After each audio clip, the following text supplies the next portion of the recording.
As Anakin gives his evil villain monologue about overthrowing the galaxy to Padme, she stands there, astounded by the audacity of the man that she had once loved. Now, he wanted to usurp democracy and reshape the galaxy, completely changing the system for which they had stood for decades. Padme is shocked. However, she still sees that good in Anakin's eyes. The blue that had glowed there for their entire relationship was still present, and Anakin clearly wanted to use his new powers in an idealistic way. While he had slain younglings and leaders of the Separatist Alliance, he was doing so in order to build a future for the galaxy that would be free of the grip of Palpatine. They could forge their destiny together as husband and wife, and they could steer the galaxy and their children towards peace and compromise. Perhaps, in Anakin's mind, the ends justified the means. She looks back into her husband's eyes, her resolve strong. Anakin smiles at her, inviting her into his new empire to work towards the defeat of Palpatine and the remaining Jedi. "Join me, Padme, and together we can make the galaxy what we've always wanted it to be," he says. After a moment of quiet contemplation, Padme nods. "All right, Anakin, I'll join you." Have you ever wondered what would have happened if Padme had turned to the dark side with Anakin? Well, if so, then you're in for a massive treat today, because that's exactly what we'll be exploring in this video. So, grab a warm bowl of bantha stew and settle right in as we dive right into what if Padme had joined the dark side. When Anakin sees Padme on Mustafar, he reaches out to her. He believes that he can convert her to his side. "Join me, Padme, and together we'll make the galaxy like we've always wanted to," he says. Padme looks deeply into his eyes. She still sees that Anakin Skywalker that she had fallen in love with. She still sees that good intentions behind his actions. She still sees Anakin's affection towards her. So, fueled by Padme's affirmation, Anakin looks into her eyes. "Will you join me?" Padme, after a second of thought, nods her head. "All right, Anakin, I'll join you," she says, smiling. Anakin embraces her, hugging her, feeling the presence of his children, and feeling absolute joy in this moment. He had just brought peace to his new empire. He had the woman of his dreams, and he had children on the way that he would be able to share his galaxy with. It didn't get any better than this. However, then, in that instant, Anakin sees Obi-Wan walk out from behind Padme. "Oh, Padme, I don't know what you're doing. You saw the evidence of him slaughtering younglings," Obi-Wan says. "Liar!" Anakin retorts. Padme looks back at him. "No, he's right. I did see you killing younglings," she says. Anakin looks at her sharply, then looks back at Obi-Wan. "Why are you joining me then? I thought you'd be on his side," he says. Padme shakes her head. "No, Anakin. In this situation, the ends justify the means. Together, we can bring peace and prosperity to the galaxy, and like we talked about on Naboo all those years ago, we can be the ones who shape it in our own image." In this situation, Anakin looks towards Obi-Wan. "You can join us too, my old master," he says. "I don't want to hurt you. I don't want to kill you, but I will if I have to." Obi-Wan looks back at Anakin, his eyes sad. "You have been twisted and corrupted by Palpatine," he says. "Your mind is no longer that of Skywalker. You've been replaced by Darth Vader," he says. "Obi-Wan, don't make me kill you," Anakin says. Obi-Wan then looks back at him. "Only a Sith deals in absolutes." "I will do what I must, Anakin," Obi-Wan says. "You will try," he replies, smiling. And then the two engage in their legendary lightsaber combat, framed on the backdrop of the lava planet of Mustafar. In this situation, however, Anakin is not blinded by his anger against Obi-Wan. He takes careful precaution, and he uses precision in his strikes. Padme is there supporting him, and Anakin uses that love and an ambition that he feels with her to drive him forward, seeing a vision in his head of overthrowing Palpatine and ruling the galaxy as Emperor.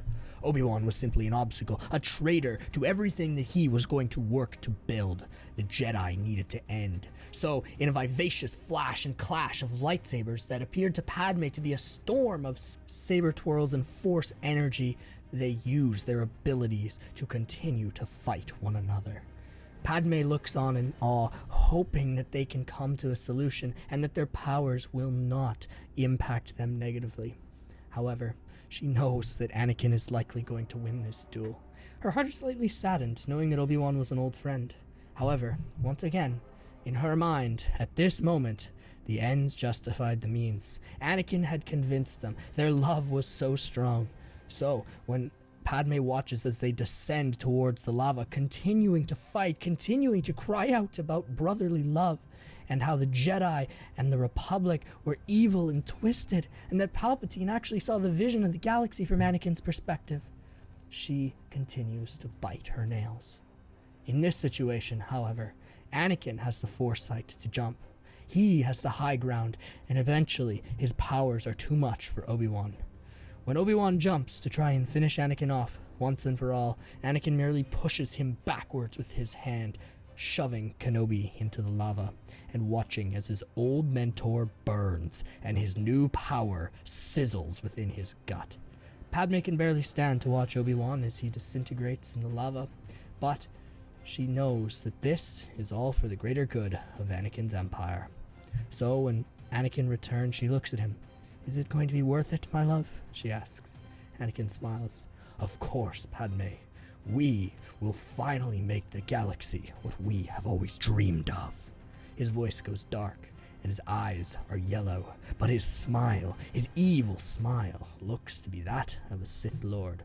Padme is slightly intimidated, but she admires her husband's confidence in that moment. Then, in that instant, Anakin's eyes go blue again, and he kisses her, and Padme enjoys it. The two of them return to Coruscant, prepared for whatever was to come their way. When Anakin returns, he immediately says to Padme that he's going to see his master. He kisses her on the forehead and bids her adieu. But then, when he arrives, he discovers that Palpatine has decided to hold another special hearing of the Senate. Anakin enters and bows before his master, who invites him to join him on the podium. I sense that my apprentice has entered the room.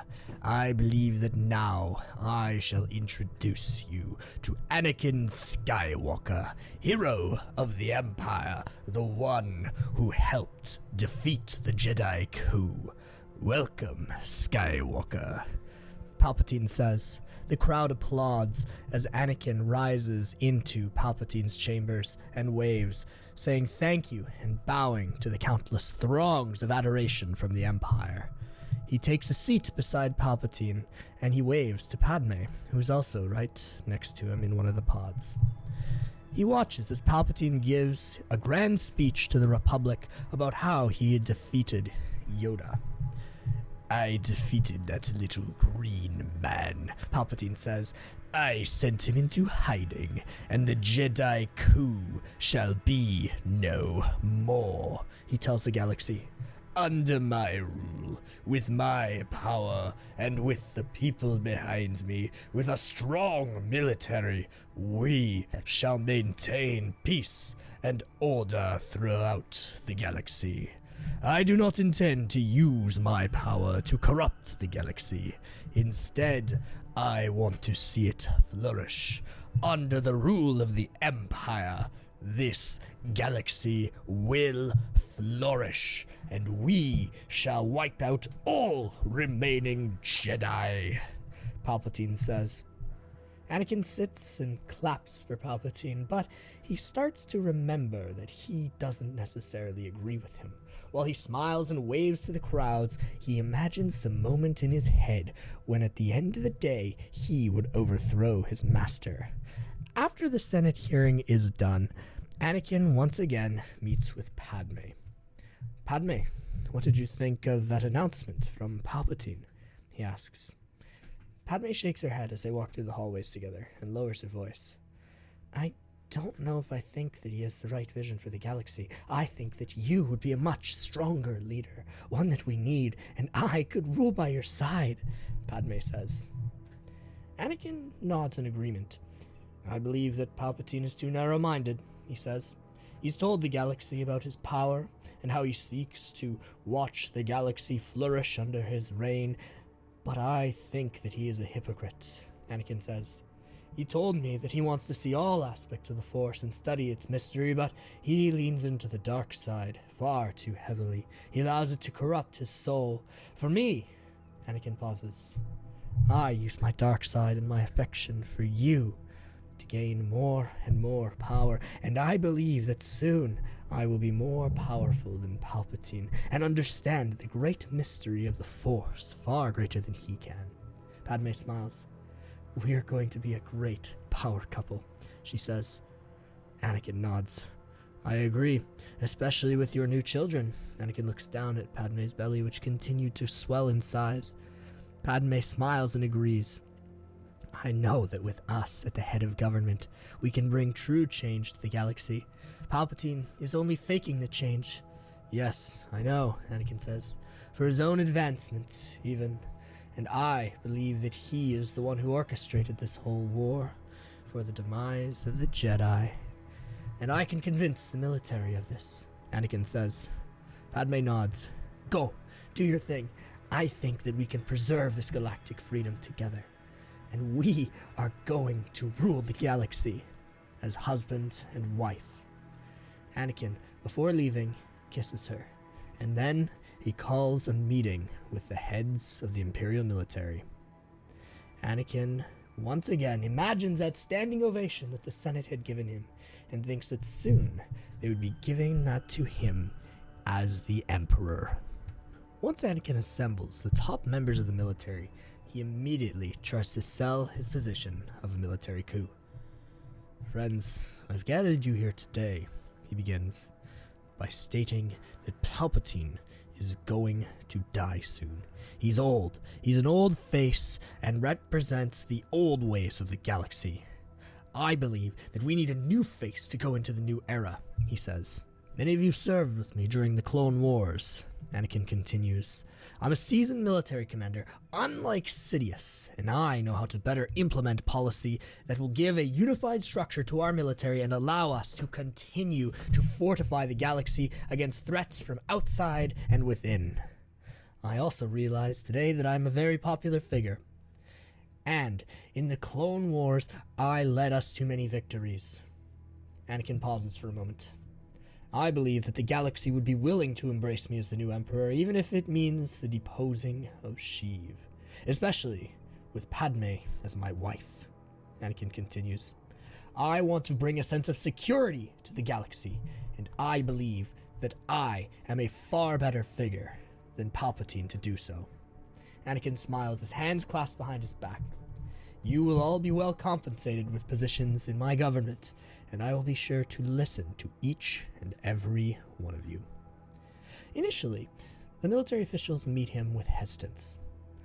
Director Krennic states that he believes Anakin is proposing treason. I believe you're proposing treason, Skywalker, he says.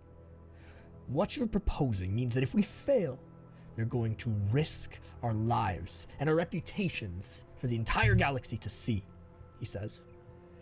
In response to that, Anakin looks back at Krennic and smiles deeply. My friend, the rewards far outweigh the risks in this situation. We could be gods to the galaxy, and I believe that you will be respected far more under my leadership than you are under Palpatine's. Tarkin, of course, being the opportunist that he is, decides that he believes that he would throw his support behind Skywalker. I believe that Anakin Skywalker is the perfect candidate for Emperor, Tarkin says starkly, believing that he would receive a quick promotion through the ranks under his leadership. Yularen nods in agreement. I served with Skywalker many times, Yularen says. I've seen his military adeptness, his respect for his troops. Anakin, I will serve you no matter what, and I believe you will be a far better leader for the galaxy than Palpatine ever could be. My support is behind you, General Skywalker, he says, saluting. Even Rex and Cody, who are also present at this meeting, throw their support behind Anakin. Sir, yes, sir. We will gladly support you with our clone legions, and I believe that you are going to be an excellent ruler for the galaxy, Rex says, saluting Anakin. Cody is more hesitant. He knows that Anakin had killed Obi-Wan, but he also still believes that Obi-Wan had been a traitor. So he puts up his hand in salute as well, ready to see what the new Emperor would bring. So when Anakin concludes the meeting, he also commands Rex and the 212th to march with him through the streets of Coruscant towards Palpatine's office in the Senate building. Soon, Anakin would ascend to the rank of Emperor, and nobody could stop him. Instinctively, when the population sees Anakin marching towards the Senate building with the 501st, there's immense panic that goes through them. Anakin quiets their anxiety with every passerby, telling him that this is military business and that they have nothing to fear before he enters the Senate building with the Torrent Company, headed by Rex, and commanding the rest of the 501st to remain outside of the building. When Anakin marches through the Senate building, many eyes turn towards him, astounded, but Anakin assures all of the politicians and bureaucrats that they had nothing to fear. When Anakin arrives at Palpatine's office with the clones, Palpatine smiles, sensing his apprentice's malice towards him. "Are you that cowardly that you would try and overthrow me with a legion of clones at your back?" Palpatine asks, swiveling his chair around to reveal his scarred and deformed face beneath the black hood. Anakin smiles back, igniting his blue saber. "Chancellor Palpatine, Emperor Palpatine, you are under arrest for conspiracy with the Separatists and treason against our new empire," Anakin says. Sidious looks back at him and smiles even more evilly. "I brought this war to an end," Sidious says. "You call that treason? I would call what your Jedi friends did treason." Anakin looks him back at the eyes. "This is a war that you helped create," he says to Sidious. Palpatine's smile widens even further. "Well then, I suppose that this is treason for the second time this month." He ignites his red saber and charges towards Anakin with vivacity, and this battle becomes an absolute blur to the clone spectators. Much like Anakin and Obi-Wan's duel on Mustafar, they twirl and twist in a strange way that can't be perceived by the mere mortal eye. It's an absolute blur to the clone spectators. Rex is shocked by the force and combat powers that both Sidious and Skywalker have, and his eyes begin to glaze over as the fight escalates into a tornado of blue and red circling together into one color of purple. Powerful lightning blasts shoot from the tornado, and Rex is forced to duck away from the force lightning that consumes the battle. Anakin, since becoming Vader, had become exponentially more powerful. He had little training in the dark side, but embracing his darker emotions and his passion for Padme and for building a stronger galaxy allow him to really embrace that side of him that allows him to create force lightning. He counters Sidious's with his own, and he ends up overpowering the old master with his youthful prowess. He pushes him against the wall with the Force. Then, without another word, watching as Sidious smiles at his apprentice's power, he looks him dead in the eyes and cracks his neck with the Force. Anakin smiles with vengeful glee, dropping the corpse to the ground. Now, Anakin was the new ruler of the galaxy. Rex salutes him, shocked, and Anakin's eyes glow yellow as he salutes back, smiling darkly. This was his galaxy now. Following Palpatine's defeat, Anakin calls a special session of the Senate. He gives a grand and empowered speech about how he had overthrown Palpatine, who had been aging, but that he'd also found evidence of him fabricating the entire war and plunging the galaxy into chaos. The Senate is absolutely appalled and shocked, especially when some of the clone intelligence units present this evidence to the galaxy of collusion between Palpatine and Dooku, along with strings being pulled to continue propelling the war forward even when the Separatists totally should have won simply by the sheer number of droids that they had. However, Anakin says that his military had restored peace and order to the galaxy by executing Palpatine when he attempted to flee, rather than facing his arrest. "What a coward," Anakin says to a raucous applause. "Now, I will be taking control of the Empire, and I will be a far stronger, more powerful, and respectable leader than Palpatine ever was. I will enable you to live peaceful, undisrupted lives that will be free of the confines of war," Anakin proclaims to another thunderous applause led by his wife. Anakin introduces that he will be commissioning more clones as well, and that he will also be buying battle droids from the Trade Federation, which were cheap foot soldiers that could actually support the clones, continuing to perpetuate the entire military machine that consumed the galaxy. Anakin also announces that he is going to allow voluntary military service for people across the galaxy. Applications for officership at the Imperial Academies would be open to everyone, and anyone that wanted to sign up and join the Empire would be able to. The Senate lets out a vivacious round of applause to these new military reforms, which, once again, are led by Padme, and Anakin bows, basking in the honor. He also announces that he will be creating a central command program where the commanders of the military would be forced to unite under the leadership of a man that he announced today, putting his fingers and gesturing towards the man sitting at his left. Friends, I am promoting Admiral Tarkin to Grand Admiral Tarkin, and he will be my new Chief of Staff, answering only to me and to the Senate. Once again, thunderous applause comes from the Senate as they recognize Tarkin. He also announces that he's promoting Captain Rex to be commander of the army due to their long military service, along with the appointment of Admiral Yularen to the appointment of being the head of the Imperial Security Bureau, both of which would be excellent advisors to Anakin due to their immense service together and their mutual respect to one another. Finally, Anakin had also recently heard word of someone strange from the unknown regions popping up in the Outer Rim, and he had wanted to immediately make this man a member of his government. He remembered him. The man that called himself Mithron Naruto had been present on a world that new Imperial expedition forces had found. So, after a conversation, Anakin had promoted Thrawn immediately to the rank of Grand Admiral, seeing his military prowess, and was now putting him in charge of the entire Imperial Navy. Mithron Naruto accepts the honor humbly, simply nodding his head in the Senate, basking in the glory of his white uniform. He waves to the audience before returning to a seated position next to Tarkin behind Skywalker. Once again, the crowd applauds this appointment. However, the largest shock comes when Anakin announces that him and Padme had been together for years, but he had been unable to announce his love for her due to the shackles of the Jedi Order.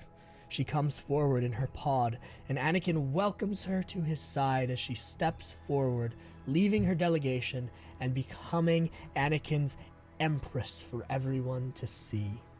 Everyone can tell that she is bearing the children of Skywalker, and that they would create a dynasty that would last for eternity. Anakin levitates towards Padme as she comes out to meet him on the pod and kisses her in front of the entire Senate, causing everybody to be in shock for a moment. But then, thunderous applause rocks the chambers once again. The masses would be entertained by Anakin's new royal family, and his reign would remain secure. As Anakin's empire continues to expand and new governors are appointed to oversee regions that Anakin is implementing into his new empire, his personal popularity also continues to grow. When Luke and Leia are born for the galaxy to see, they all cheer vivaciously, hoping that they would be a blessing and a representation of the continuation of the prosperity that Anakin was bringing to the galaxy by creating new government-centered jobs for everyone. At the Coruscant Palace, Anakin and Padme host a dinner to celebrate the birth of the twins. There, he meets many senator friends of Padme and sees all of his military officials done up in their fancy uniforms. At the end of the dinner, following many drinks and a few engagements with the food as well, which is absolutely fantastic, especially the bantha stew, he gives a toast to the most unexpected individual, Mon Mothma. Mon, I see you as an eternally vigilant voice in the Senate, he says. You keep me in check, you keep my people in check, and you remind me of why I serve this galaxy. While I am Emperor and while I have a final say over everything, I want security, not the people to be disappointed and hating me. I value militarism, safety, and security, but I value also your voice, Mon Mothma. The same to all of you who side with her on many of her bills. I appreciate criticism from your Senate, and I want to listen to the voices of my subjects and their representatives. To Mon Mothma, Anakin toasts, looking at Padme, who is also smiling. Mon Mothma looks back at him, smiling and dipping her head in amusement. Anakin sips a glass of his very fine bantha brew, but as soon as it goes down, he starts to feel woozy. As he finishes his speech and begins to give it to Padme for her own, about the kids, he trips down the stairs and falls completely unconscious in front of all of the politicians and military officials gathered before him. Padme is the first one at his side, calling for a medical droid. "Get somebody here now," Padme yells. "Get them here immediately. The Emperor has collapsed," she says, infuriated. Eventually, a medical droid comes with Bacta Skywalker, and he is pulled out to the medical facilities. When Padme sees this, she has a sneaking suspicion that somebody on Anakin's military council had intervened in this instance and had poisoned his beverage. So, she immediately calls a special session of the military high command. Padme leaves the children with her handmaidens that she had specially selected from Naboo, and she tells the guests that they will continue to be treated well by the servants and people at the palace, but that she had to attend to some business. She's in an absolute rage as she goes to the top tower of the Coruscant Palace in a meeting room with the military officials. During the meeting, Padme immediately begins by accusing somebody on the Defense Council of harming Anakin. "Okay, who did this?" she says. "I know that none of the senators would. They love the Emperor. I would never, and I know that our servants are deeply gracious for what we've given them. So I know that it was one of you ambitious little carabasts," Padme says, infuriated. "Well, it certainly wasn't me, ma'am," Rex says. "I believe that I have shown immense loyalty and dedication to this government and to General Skywalker. I believe he's an astute leader." Yularen nods in agreement. "Well, it certainly wasn't me either," he says. Director Krennic also voices his concern via hologram. "How could I have done something like this?" he says.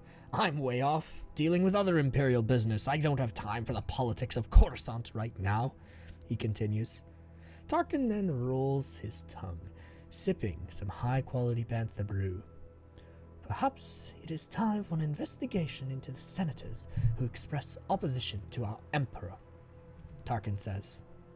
"Perhaps your faith in democracy is misplaced, Miss Amidala, particularly in that Mon Mothma that Anakin toasted tonight."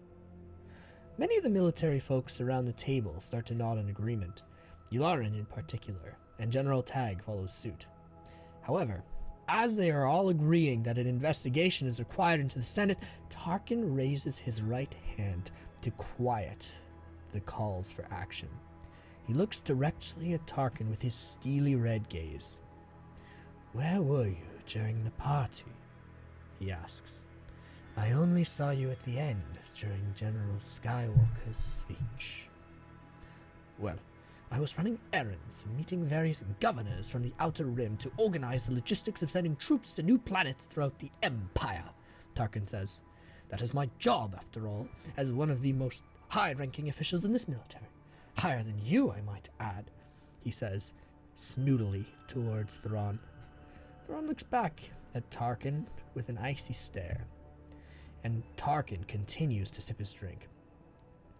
"Then why did I see you speaking with the servants before this event began?" he asks. "And why did I see you slip credits to them underneath the table?" Tarkin slams his fist on the table. "What are you insinuating, Thrawn?" he asks. "Well, your reaction proves exactly the point I've been trying to make." Thrawn then stands, engaging in his normal theatrics and clasping his hands behind his back as he walked around the round table.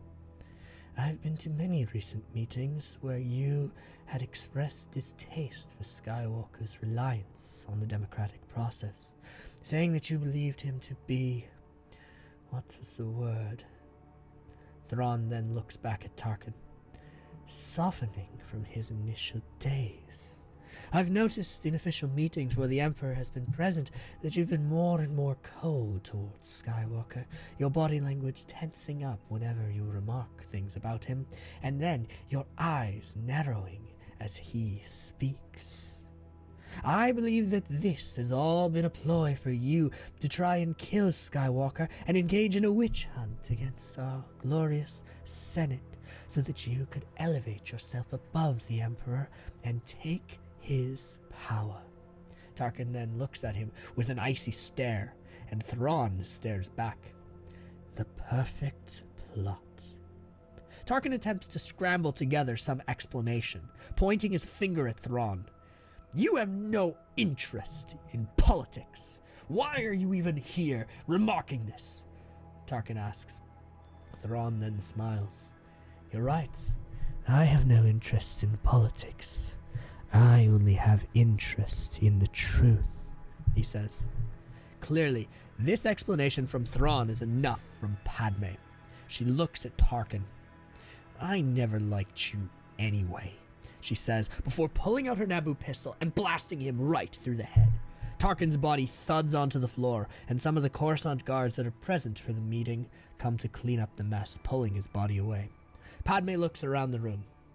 Thank you, Grand Admiral Thrawn, she says. He nods. It was my pleasure. Another puzzle for me to figure out, while preserving the respectability of this government. I believe that I should be thanking you for your service, Empress. As Thrawn sits down, Padme looks at the gathered members around the table.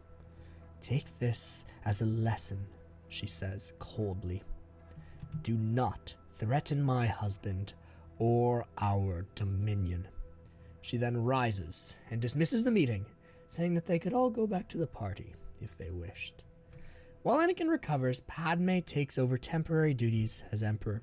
She's impressed by Thrawn's critical analysis of issues, and she knows that Anakin has a significant amount of respect for him. So, she appoints him to become the new Chief of Staff to replace Tarkin. Speaking of Tarkin, Padme is very upfront about what had transpired.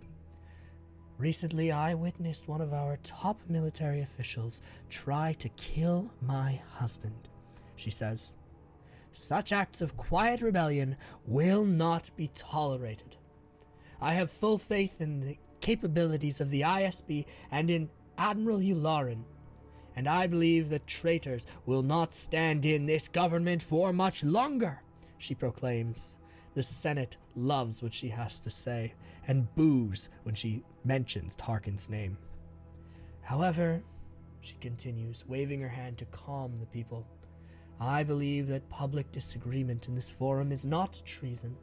Instead, I would encourage a vibrant debate in the Senate where it belongs. I believe that the key to ruling the galaxy is compromise, and with us in power, we will continue to represent the interests of all of the systems in this Senate in our policy. Once again, the Senate loves this.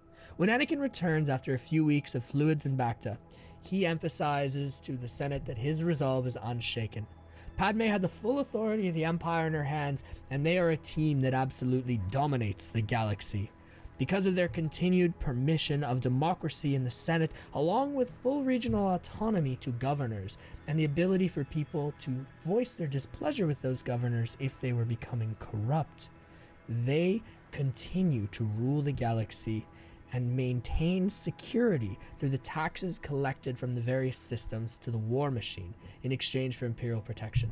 The integration of clones, regular soldiers, and battle droids makes the ultimate galactic army, and nobody dares challenge the might of the Imperial rule from Padme and Anakin Skywalker. People like Saw Gerrera are quickly snuffed out, and this continues to be a norm for anybody who dared violently challenge their reign. Their family is smiled upon, and as Luke and Leia continue to grow, the galaxy sees them as absolute darlings. Anakin continues to train them in the ways of the Force, teaching them the dark side and how to further their power, without falling subject to the slavery that went along with the dark side like Palpatine had. Anakin's empire sees peace as him and Padme continue to grow both in their power and love for one another. And they continue to dominate the galactic sphere. The Chosen One truly had brought balance to the Force with his wife on his side. However, the dark side still dominates his soul. Hey there folks, thanks for watching today's video, and because everybody loved our previous guest so much, Boss Nass had a great time being on with the Bent the Stew team at the end there. I invited somebody else along today. I reached out to Boss Nass, but he wasn't there. So today, we have perhaps the busiest man in the entire galaxy with us today, Emperor Sheev Palpatine. Hey there, Emperor Palpatine, how are you today? Oh, I am doing splendidly, Mr. Bantha. How about yourself? Oh, I'm doing quite well, Palpatine. So, tell me, what did you think of our story today? Well, personally, I quite enjoyed it. However, I will say that I did not like the ending. Oh no? You didn't like Anakin and Padme overthrowing you and taking over your empire, reforming it gradually, and Anakin drifting back to the light side because of his love for Padme? No, I can't say that I did. However, I will say that there is a reason why Padme had to die for my plan to work. Oh yeah? Is there, Palpatine? I didn't realize that was all part of your plan. Oh, of course. Well, Padme had to die in order for Anakin to lose all of his love and affection for her, so he could truly transform into Darth Vader and rule the galaxy side by side with me, unwilling to overthrow me because I was the last one that he had left. Oh, wow, you're pretty, manipulative there, eh, Sheev? Oh, certainly. My master taught me very well. Let me ask you, Mr. Bantha, have you ever heard the tragedy of Darth Plagueis the Wise? Oh, as a matter of fact, I actually have, but it's not a story that the Jedi would ever tell me, right? What? How do you know the tragedy of Darth Plagueis the Wise? Well, you see, I actually have watched the entirety of the Star Wars franchise, and I've watched every single movie many times, along with most of the shows except for Star Wars Resistance, and I've read a good chunk of the books, so yes, I'm aware of the tragedy of Darth Plagueis the Wise. I thought that was a carefully guarded Sith secret. Well, I guess that you were wrong, Palpatine. But I used that to manipulate. Yes, I know. You used that to manipulate Anakin to join the dark side, because you wanted him to know that he could take solace in saving Padme. And then, even later on in the series, we find out that Anakin could have stayed in the light side and just used Force healing. You know? Do the Sith have Force healing? Well, no, not exactly. I mean, Kaima used it in the Acolyte, but, well, I'm not so sure if he's a Sith or not. He's something, but he's definitely in the dark side. Personally, I had never heard of Force healing, and I'd never heard of any of that stuff that those weird witches were doing on that planet either. To me, it really minimizes the role of the Sith in the Star Wars galaxy, you know? You know what, Palpatine? I can actually kind of understand that. I don't necessarily agree, because I still think it makes the Sith's pursuit of trying to create life something that's different and something that's, you know, important to the Star Wars story.